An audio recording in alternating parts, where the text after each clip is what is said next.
The King, Richard Petty, will say goodbye. Jeff Gordon, who will be making his first start here today. Davey Allison is in the crash. And now it's going to come down to two. Will it be Alan Kulwicki or Bill Elliott?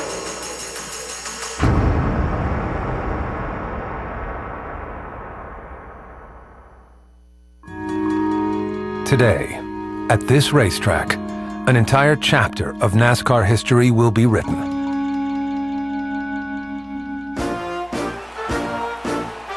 Just 12 days ago, America turned the page on its own history book. Arkansas Governor Bill Clinton is the first member of the baby boomer generation ever elected President of the United States.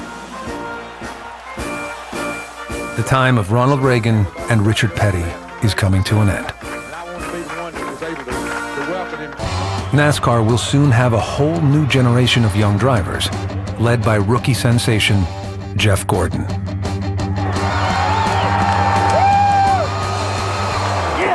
Congratulations.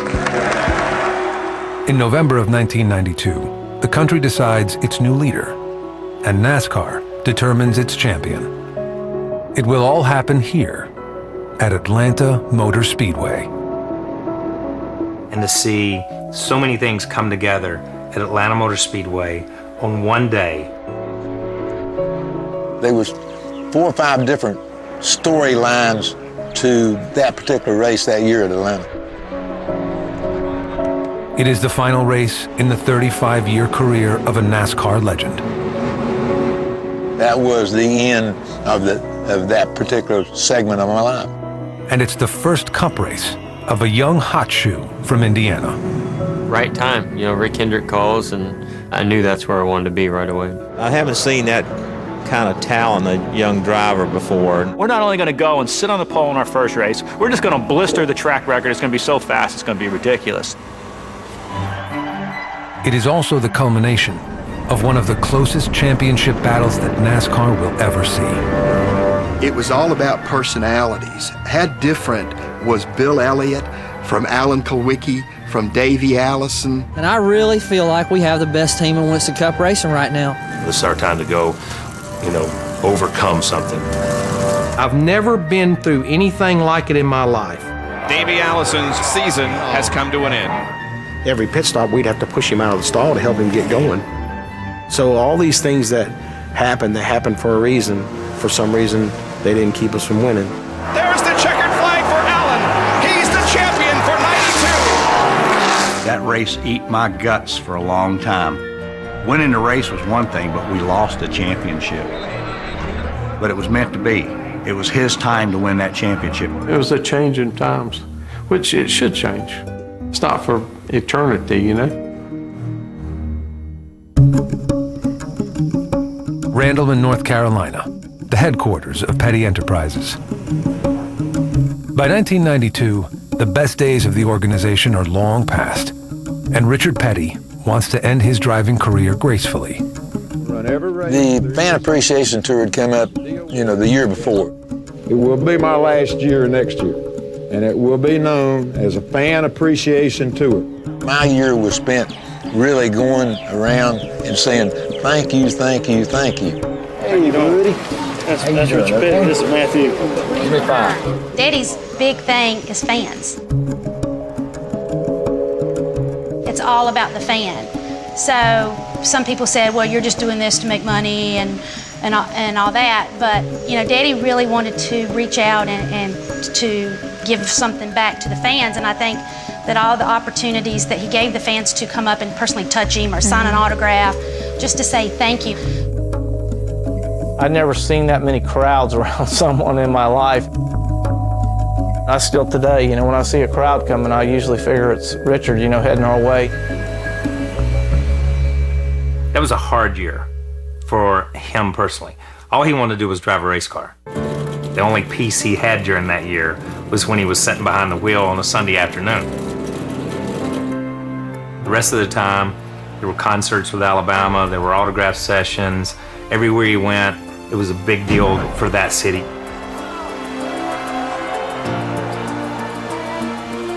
There was always a pre-race ceremony the King was always involved in.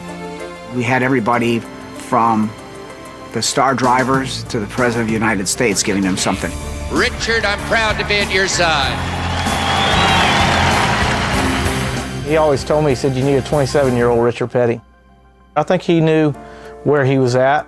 There were certain tracks he felt really comfortable on, because still felt like he could get the job done and win, but other tracks probably didn't feel so comfortable with. I'd done my thing in racing. I was on the downhill drag. We wasn't really being that competitive, running that good. I got to gracefully get out of this deal here, you know, and I don't want to just quit. We knew how much he wanted to do it, and we knew the end was in sight, and we just kept praying that he could make it to Atlanta. The King's last race will be covered by a sports network eager to tell the story right. The 90s are already good for NASCAR, and good for its television partners. By 1992, an event that had so many characteristics, they went all out to try to do whatever they could, not only to make themselves look good, but also to make the sport look good. Obviously, we had plenty of meetings, but, you know, with Bob, Benny, and Ned in the booth, and Jerry and John. We here at ESPN very proud to bring you this final race of the 1992 season as we wrap things up. They were so pumped about it, but because they're true race fans anyway.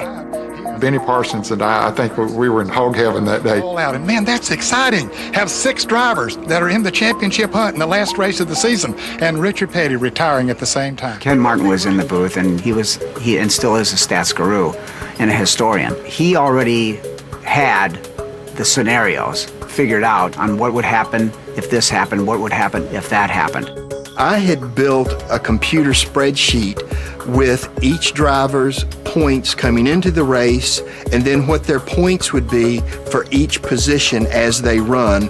Kenny Martin was one of the best statisticians in the sport. I mean, he certainly was a real friend to those of us in the booth. We finally have a championship that all the drivers have to run as hard as they can go. Don't you think, Ned? Oh yeah, they got to go for the win. We are entering one of the most exciting races ever in Winston Cup racing.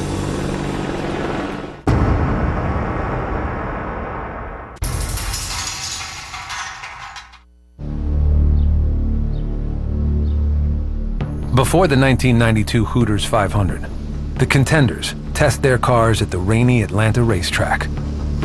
Drivers handle the pressure of the championship differently. Bill Elliott tries to stay focused.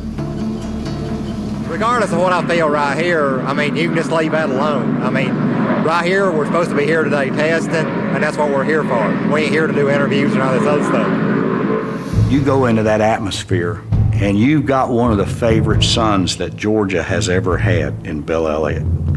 And where are you at? You're in Atlanta, Georgia. We've already fought all the battles. Now this is for the war.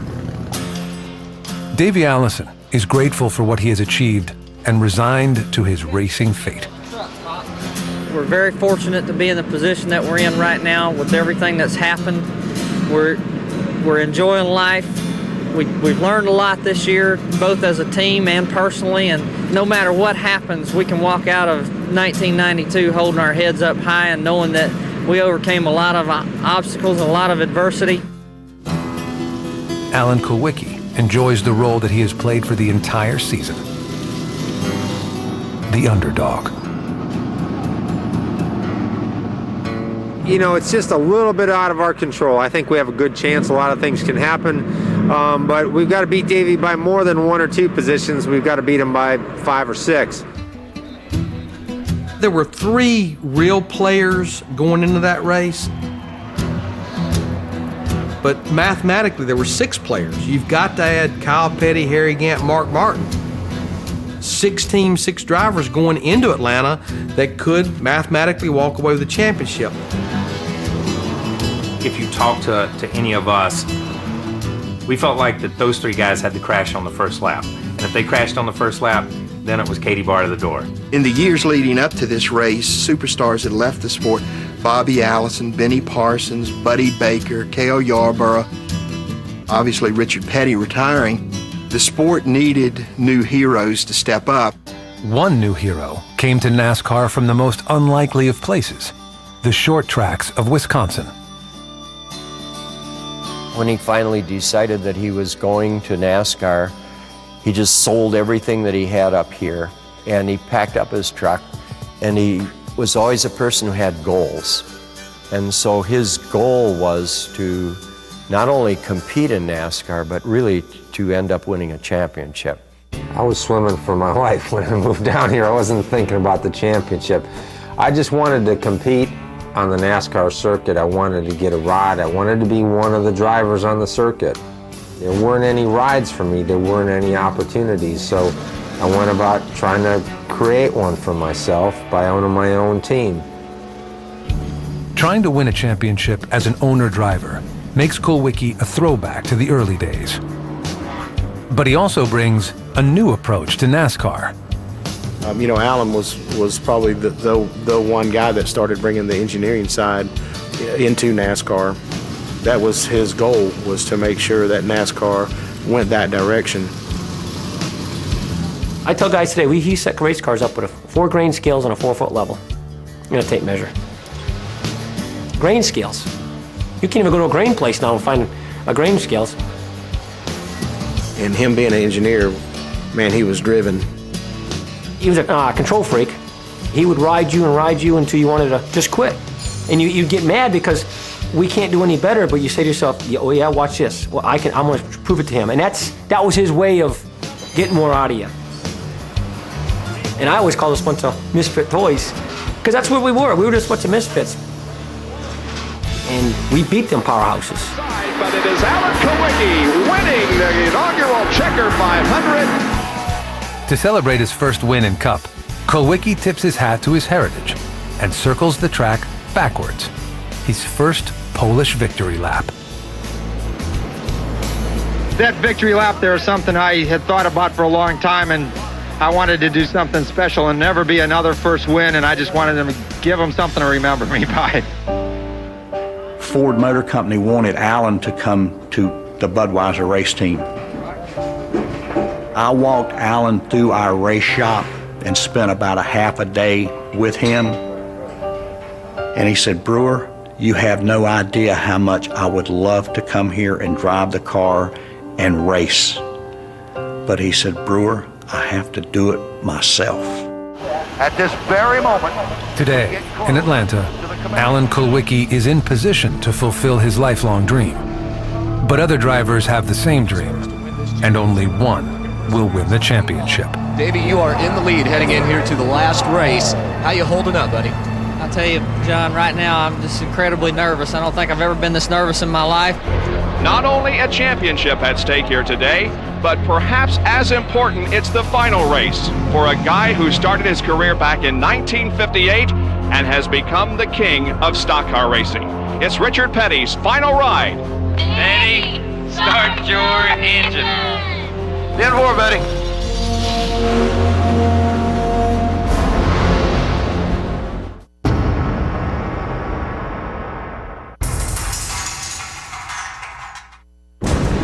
The Apache helicopters now end their hover and begin to chase the field as it goes around this 1.5-mile oval.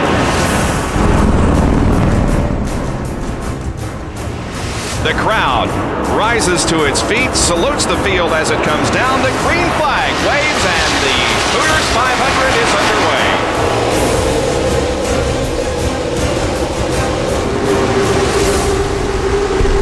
Oh, and we have a spin. Davey got through. Kyle Petty got through. I think I saw Alan Kulwicki on the bottom of the racetrack getting through. But Davey Allison did not get through. The damage to the rear is enough to slow down the number 28's run for the championship. But this team has overcome problems worse than this all year long. The first third of 92, I've never been through anything like it in my life. Coming to the stripe. Morgan comes to the inside, and Davey Allison is going to win the Daytona 500. We would win one week, wreck the next. Win one week, wreck the next. He's upside down. Into the guardrail, side over side, end over end. The fact that they even let him get in the car how you could see through this red, solid, red eyes.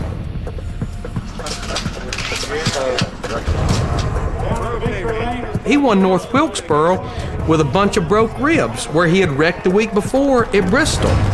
By the time we got to the Sprint All-Star race, we figured out how to do both on the same night, wreck and win.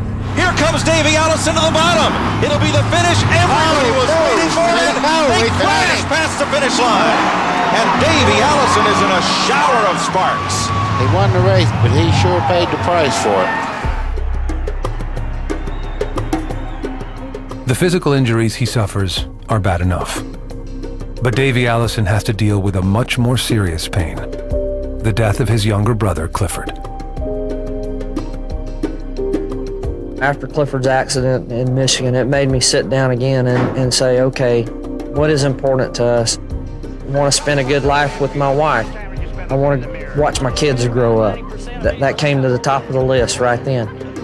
And we want to win the Winston Cup championship. The team had overcome so many things throughout the year. A lot of different things happened. It always seemed like that whole group just bounced back all the time at the oddest of times.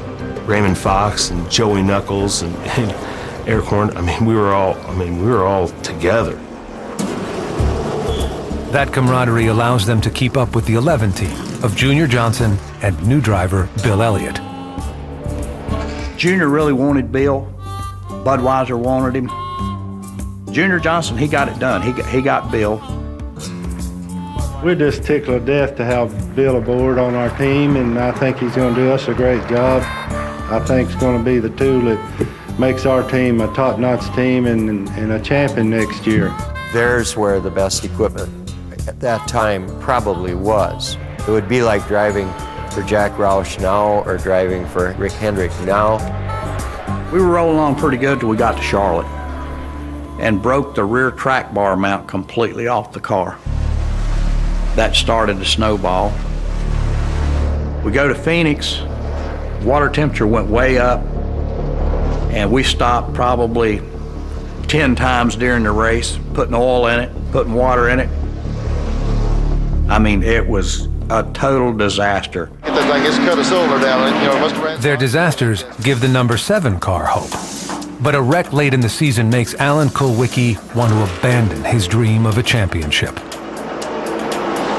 When we wrecked that car at Dover in a race, and he was hauling the truck, and he said, guys, this is it, we're done. I don't think he ever had give up in his demeanor, but yet he was also very realistic. He said, well, this doesn't look very good. Our championship hope's maybe not over, but this doesn't help none. This really hurt us.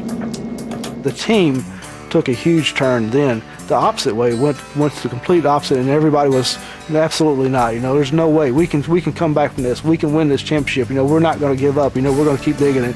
He had instilled his philosophy into the crew so deeply that they wouldn't let him be a loser. Alan saw what we wanted to do, and he saw the enthusiasm. He saw what we were trying to accomplish. So we all rallied around each other and said, yeah, we can do this. Junior's got a good team, and Bill's been really hot in his car, and, they're off to a fine start this year, but we're doing pretty good ourselves. Don't count us out. In the last race of the year, Kulwicki's championship dream is still alive, but the first pit stop of the day quickly becomes a nightmare. And Alan Kulwicki's Hooters crew will go to work. Car number 7 on the bottom of your screen. You're watching the Haviland crew on the top of your screen. 2 competing teams trying to win a race and win a championship. Meanwhile, Alan Kulwicki cannot get his car in gear. Clyde gets in gear. When they let the jack down, he let the clutch out. The car would not move. You can imagine what's wrong with that car. He put it in gear, and when he jammed it in gear, and it was on once, he said it broke the idler gear. They'll go into first gear, so we didn't have first gear. First gear's broke, okay, it could be anything. So you just got to ride it out. The best thing to do is to put your transmission in 4th gear and never take it out again for the rest of the day. And that's because if you start shifting your transmission, you're going to move the broken parts around even more, and you're going to have a chance to have a catastrophic failure, and you'll have nothing, so you'll be out of the race. It just killed our pit stops all day long. The points as of this moment. Allison is in 6th position, but still maintains the points lead. Kulwicki is 2nd, only 10 behind.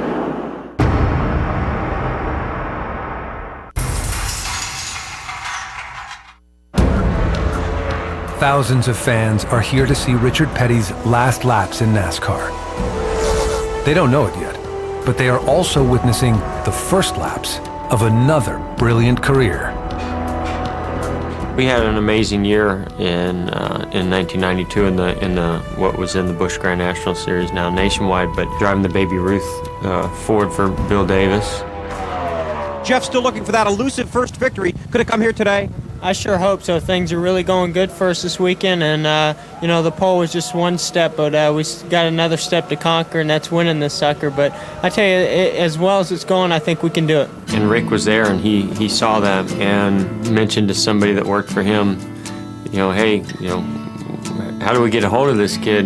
I haven't seen that kind of talented young driver before, not one that impressed me as much as he did, and he's going to be around a long, long time. And so it was right time. I sat down with him, and it was, I knew that's where I wanted to be right away. Jeff Gordon is doing well in his first Cup race, but he stays out of the way of the championship contenders. It was great to be out there racing with those guys. Looking for Davey Allison. Here he comes out of the pack to try to pass Jeff Gordon, number 24 car.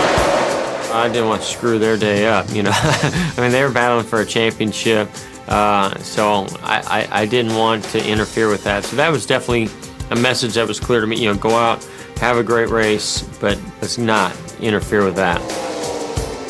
Don't come in contact with Richard Petty either. You didn't want to do that in his final race.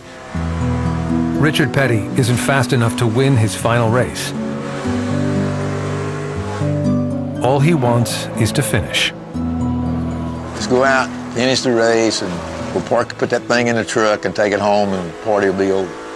Oh, crash! Down the front straightaway. And Richard Petty is flaming going into turn number 1. When he caught on fire, we obviously captured that and everything, and so the immediate response is for me to take the shot of him inside the car with the onboard camera. And then the F-bomb started flying. Come on, get ready! Bring it the extinguisher! And I told the audio guy, okay, we've heard it once. I think we can get rid of it. We don't need to hear him say that again. He is the king. Yeah, they got you. I pulled up to the fire truck. The guys jump out of the truck, want my autograph. I said, wait a minute, guys, put the fire out, and then we'll talk about this. Everybody always wanted to go out in a blaze of glory. I just went out in a blaze. And this may be the final farewell.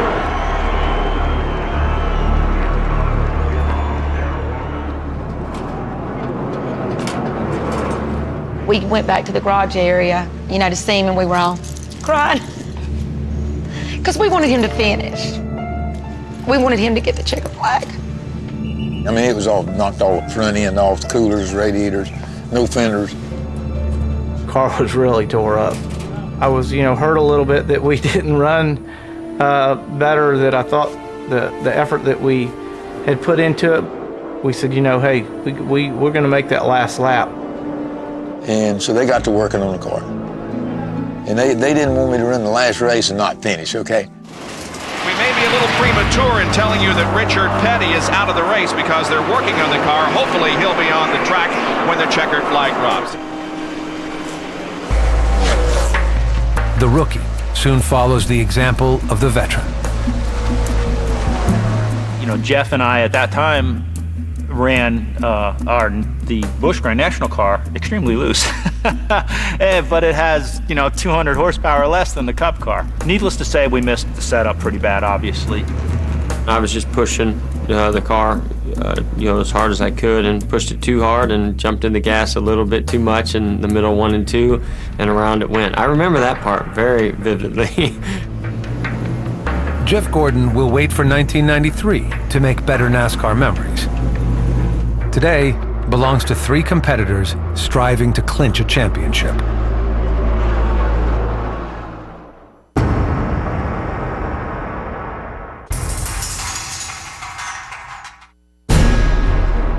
The 1992 NASCAR Championship will only go to the team that can outrace the competition. Everybody that day ran as hard as they could run.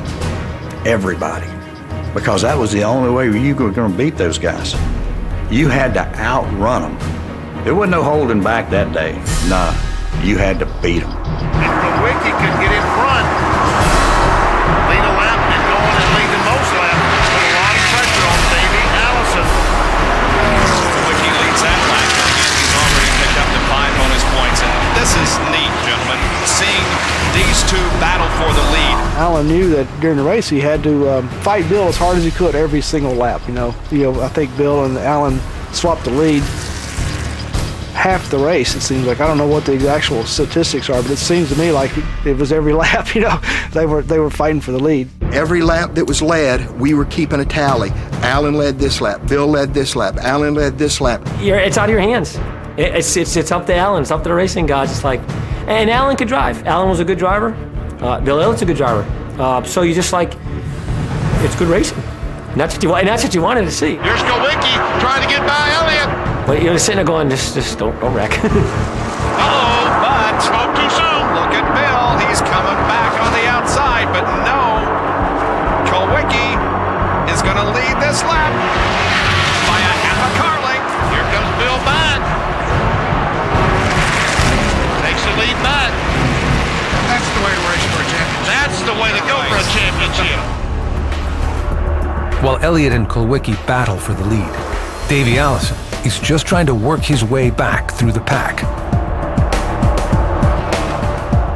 And I knew we were not where we needed to be. We were a top 10 car, but you know what, Robert Yates horsepower, you should have been able to have a baby carriage and be a top 10 race car. But a mistake by a novice pit crew becomes another obstacle for the 2018 to overcome. Jeff Gordon is on pit road. His car very slowly down the backstretch. He was able to make it into the pits. We were the Keystone Cops on pit road. It just was, it was a tough day because we left a roll of duct tape on the deck lid and it fell off on the track. And Davey Allison hit it. They have been told that there may be a problem with the car. Davey just yelled to the crew, I think I run over something on the track. It totally killed the way the car was driving.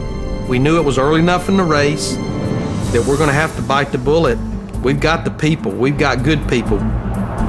We can fix this and not lose a lap. I remember we were making patches on pit road, screwing them to the car and riveting it to the car and organizing all that stuff. That's the time for the guys that work on cars. That's when they get in the game. That's their time to serve. And that's kind of how I felt about all that. This is our time to go, overcome something.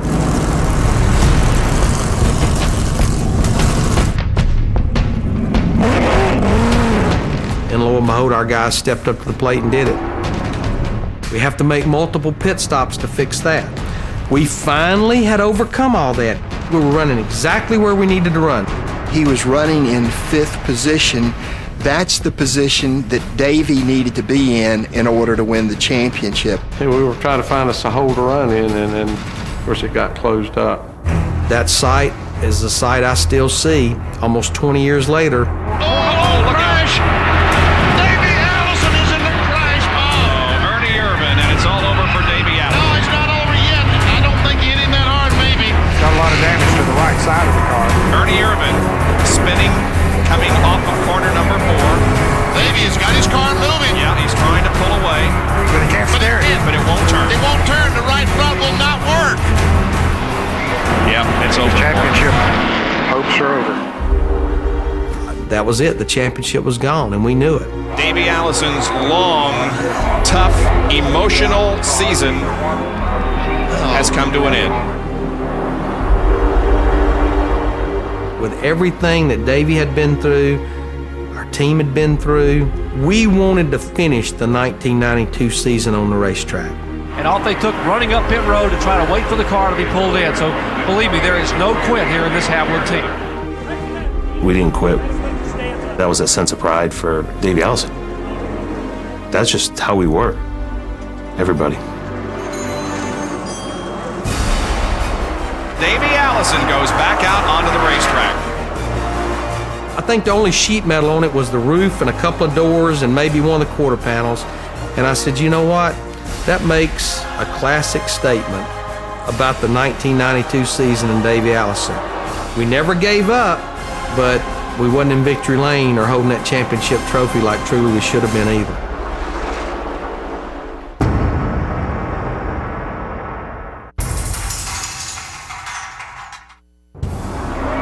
And now it's going to come down to two. Will it be Alan Kulwicki or Bill Elliott? The two remaining competitors must strive for every point they can get. Both will receive a bonus for leading one lap, but only one can collect the points for leading the most laps. The calculations, simple. Lead every lap you can lead. You didn't have to tell me what was going on. I knew what was going on. Bill Elliott has been told that he needs to pass the 7 car. Well, he's what he's trying to do. Every lap with every ounce of horsepower that Budweiser Ford will muster. Alan Kulwicki has been told by Danny Glad and the crew he must keep the 11 car behind him because if he gets past, he may not lead the most laps and he may lose the race and the championship. So these guys are running wide open. No, there's no computer technology. There's no live timing and scoring. We got stopwatches. We're manually counting the laps on a piece of paper. Every time he goes by, you put an X. But neither team has enough fuel to make it to the end of the race. Both must have a flawless pit stop for gas. And both must finish near the front to have a chance at the championship. Paul, we're talking about pitting on lap, what, 306, 37, somewhere along there? Yeah, something like that. You know, it would be crazy to put tires on. Probably just going to gas and go. And it's, anything could happen. This is not over yet. Elliott is way up on the racetrack. Alan stays out there. Yeah, he does. And he can't run out of gas down the front straightaway. He'll lose everything he runs out now. Yeah, that seems like it's just rolling the dice a little too much. Hard to understand why they would even gamble. When they got to stop anyway, why would they gamble on going 2 or 3 more laps? They told Alan to pit that time by. Their calculations are it may not make it back. They said, you got to come in. So now he will come around and come in this lap. And he let Bill go by. And now we'll watch for Alan Kulwicki to make it down pit road. And how long it will take him to get gas only and be able to get back on the racetrack. Can't make no mistakes. From Paul making the right calls to praying that the car stays together to Alan doesn't do something crazy. Unfortunately, we had a different circumstances. We didn't get the car full. I'll never forget looking down there and watching him come down pit road at me and knowing I'm the only soul on pit road and TV and God and everybody's watching. I'm like, please don't screw up. The gas can only go in as fast as I can open up the vent. And I think it was like 3 or 4 seconds of gas we had to have, and it wasn't even that. Less than 4 seconds for fuel. Ned, could he have gotten enough fuel in that car in 3.5 seconds? Well, I wonder about that, Jerry. All the guys were like, did you get it full? Did you get enough in it? I go, I just counted the 3, I guess. I don't know, my 3 and your 3 may not be the same 3. And I'm panicking. They got me nervous that I didn't get enough in it. Look at that can. Did he get enough of it in there? I tell you, the can still looks awfully heavy. Now, there's not much they can do about it now. If they didn't get enough and he doesn't make it, that's it. My wife, she was 8 months pregnant, and she was at the race. I said, look, if this thing runs out of gas, I said, you run like hell to the car. You crank it. And I said, because these guys are going to kill me if we run out of gas. Somewhere along the line, we had to come across the radio. And it's funny now, but it wasn't funny, very funny then. We had to come across the radio and say, okay, Alan, we need you to conserve gas every chance you get. There's a pause. Okay, what do you mean? So, well, we believe we got enough gas in there, but, we're not 100% sure. If you got an opportunity to conserve, you need to conserve. Or you can't lose second place, you got to stay in second. Here comes Bill. Here comes Elliott. Elliott drops down off the banking. Bill Elliott heads down pit road into Budweiser Ford Thunderbird. This could decide the Winston Cup Championship. Tim Brewer and the crew standing by. Watch Henry Benfield. He's a veteran gas man. Cass going in the car. Sitting out. 3.4 seconds. Elliott is away for an identical pit stop. 3.4 seconds for both these guys. Who got enough fuel in to finish the race? So when Bill pitted, kind of a miscue, so to speak, we went back on the racetrack. Terry Labonte stayed out, led 2 laps. Those 2 laps are the difference. NASCAR quickly tabulates the points of the championship contenders, and the broadcasters do the same. Ken, who is it? Because NASCAR's still calculating. I was shaking, my hands were shaking, and I write the note and I give it to Bob and I show it to Ned and Benny. They held up a little legal pad and said, "Are you sure?" And I'm like, oh my gosh, you know, this is a big deal. Kulwicki has led the most laps for not officially yet. All right, we'll wait. Boy, this thing is going to go down to the bitter end. Man, oh man. Kulwicki was supposed to stop on lap 306. He ran to 309. Those 3 laps got him in front. And Ken goes, Alan Kulwicki, you sure? Absolutely.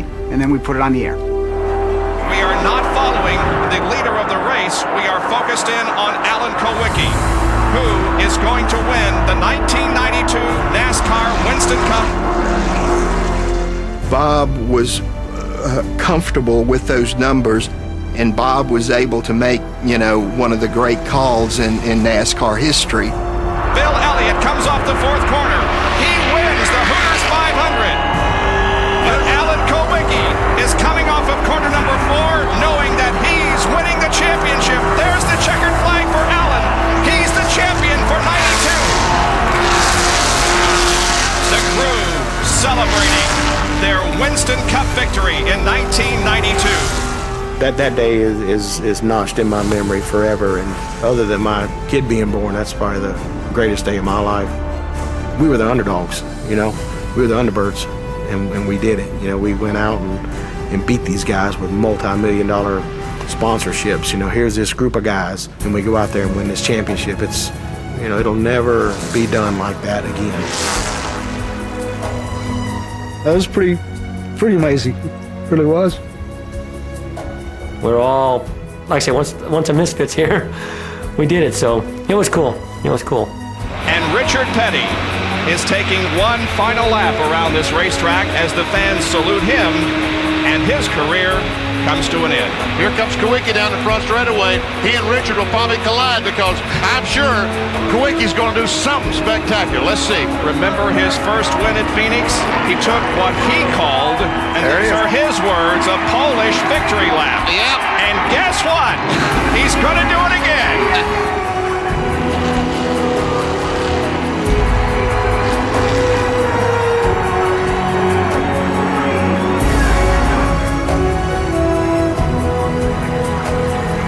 Combing his hair. He's combing his hair. He had a comb down there. I wonder what he was looking for.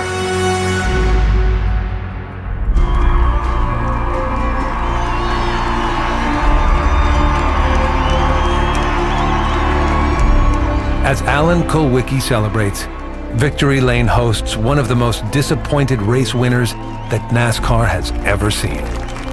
Very, very hollow feeling. Yeah, you won the race, but you lost the war. Everybody comes back and goes, hey, he knew he had to lead all the laps. He knew he had to do this. Well, hell, you think we didn't? One lap and one position was enough. November 15th, 1992, forever belongs to Alan Kulwicki and his crew, who took on the biggest teams in NASCAR and won.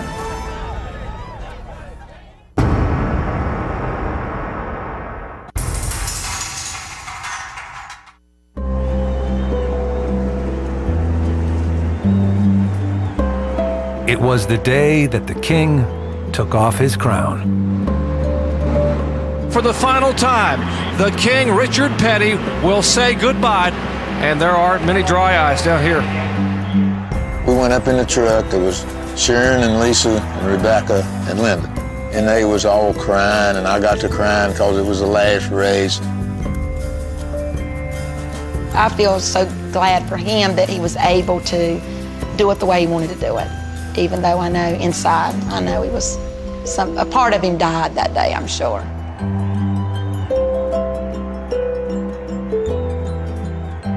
means so much more to me today, knowing that I got a chance to race with Richard Petty in his final race. But other than that, it wasn't a very memorable day for either one of us. He went up in the ball of flame, I spun out and hit the wall. It was a memorable day for Alan Kulwicki and his team. Now, forever, a NASCAR champion. Alan was the bridge from the past to the future. He was the engineer before we had engineers. He was the owner-driver when owner-drivers were on their way out. I'll tell you, this is just the dream of a lifetime. I've been the underdog a lot of my career, and that's the way I want people to remember me. Maybe it'll help some of the people that are dreaming about doing this to believe in themselves, and, you know, if I can do it, maybe they can too.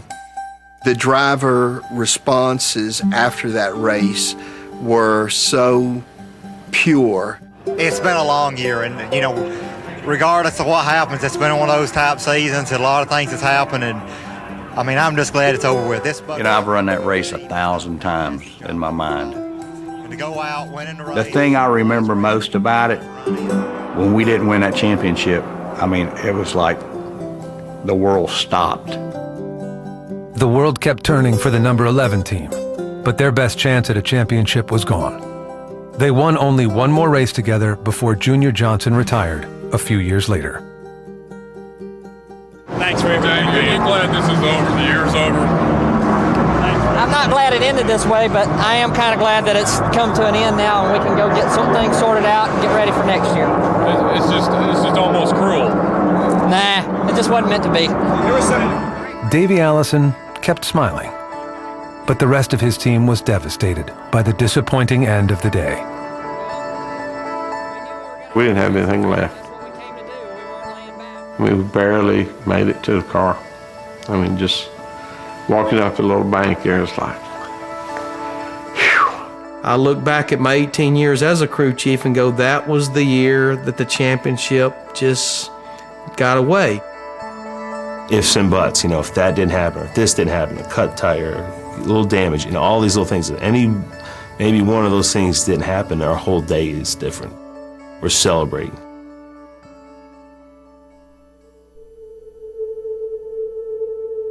But the day ended. Triumph turned to tragedy just 4 months later. I'd ridden my motorcycle to Bristol, and it was raining, foggy rain, terrible, and was flipping channels, just sitting watching TV. And they had a breaking story. Stock car champion Alan Kulwicki and 4 others were killed last night in the crash of a private plane. Kulwicki's plane went down as it approached an East Tennessee airport near the Bristol International Raceway, where he was due to race this Sunday. We elected to, sit out of that race. NASCAR shut the track down, and I was able to make the lap, and didn't want to do it, but I'm glad I did it because it was for him. Watching Alan's truck drive around the racetrack, it's like nobody wanted to be there. That's the saddest racetrack I've ever gone to. The season of suffering wasn't over. This morning, the 32-year-old Allison died from a fatal head injury after his helicopter crashed. In July, the NASCAR family endured another unthinkable loss. And, I'm sorry. He had a little saying, and he was very committed to this saying. There ain't nothing going to come up today that me and the Lord can't handle together, and it has certainly helped me get through the things that I've had to get through.